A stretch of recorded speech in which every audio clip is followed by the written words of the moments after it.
Assalamualaikum warahmatullahi wabarakatuh. Perkenalkan, nama saya Jihan Fadilah dengan NIM 2205111152. Pada video kali ini saya akan membahas mengenai perbedaan individual peserta didik.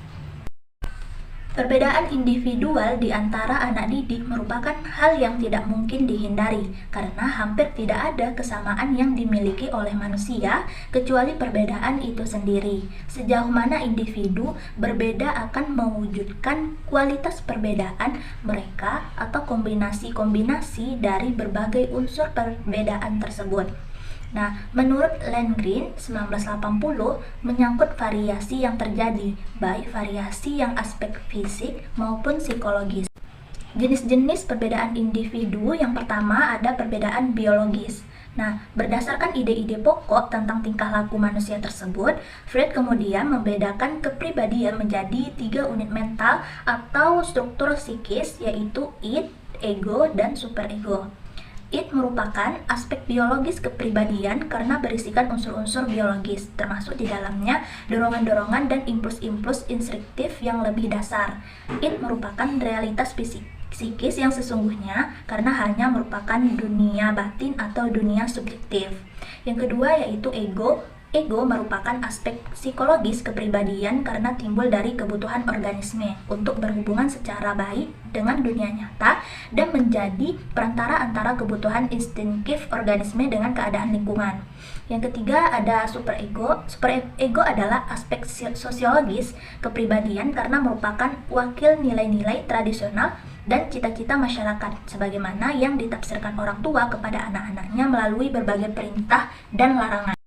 Jenis-jenis perbedaan individu yang kedua yaitu perbedaan psikologis. Perbedaan psikologis ini pada siswa mencakup perbedaan dalam minat, motivasi, dan kepribadian. Ketiga faktor psikologis ini berkolerasi positif dengan hasil belajar yang dicapai dalam kondisi minat yang besar terhadap pelajaran, motivasi yang tinggi untuk belajar, dan kemampuan memori yang maksimal, maka hasil belajar yang dicapai juga akan maksimal. Perbedaan psikologis ini dapat dimanfaatkan oleh guru dalam pengelolaan kelas, terutama dalam penempatan anak di tempat duduk dan pengelompokan.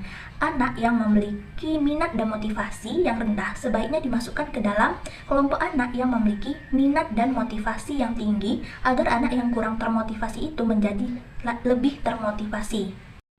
Yang ketiga, perbedaan inteligensi. Penelitian tentang konsepsi perbedaan individual yang banyak dilakukan diantaranya adalah perbedaan inteligensi dan bagaimana perbedaan dalam inteligensi tersebut berpengaruh pada perbedaan prestasi.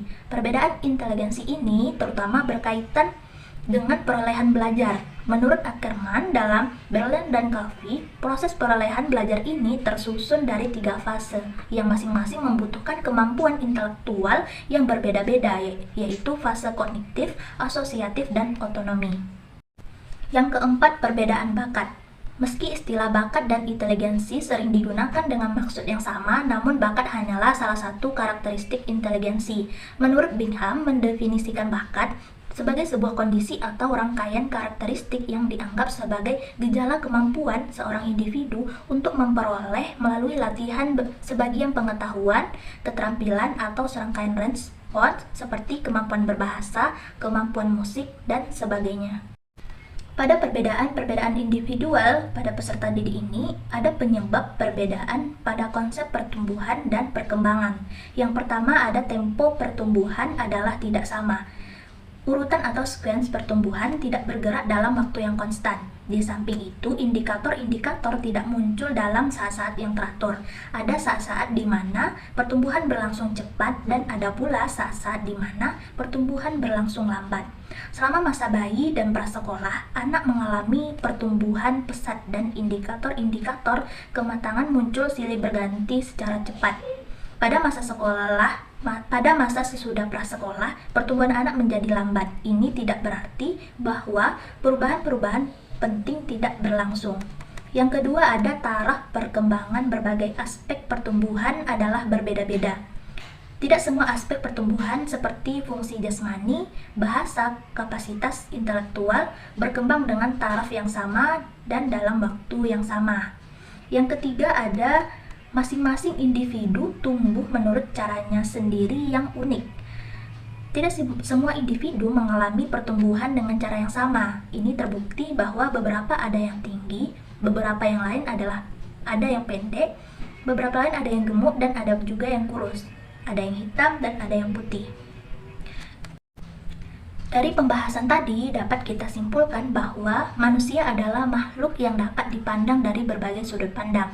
Sejak ratusan tahun sebelum Masehi, manusia telah menjadi objek filsafat, baik objek formal yang mempersoalkan hakikat manusia maupun objek material yang mempersoalkan manusia sebagai apa adanya, manusia dengan berbagai kondisi.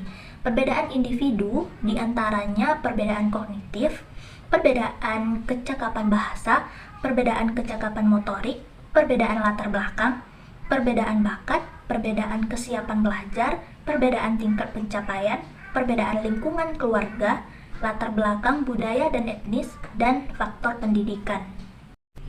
Baiklah, itulah tadi pembahasan mengenai perbedaan-perbedaan individual peserta didik, dan apabila terdapat kesalahan kata, mohon dimaafkan. Sekian dari saya. Assalamualaikum warahmatullahi wabarakatuh.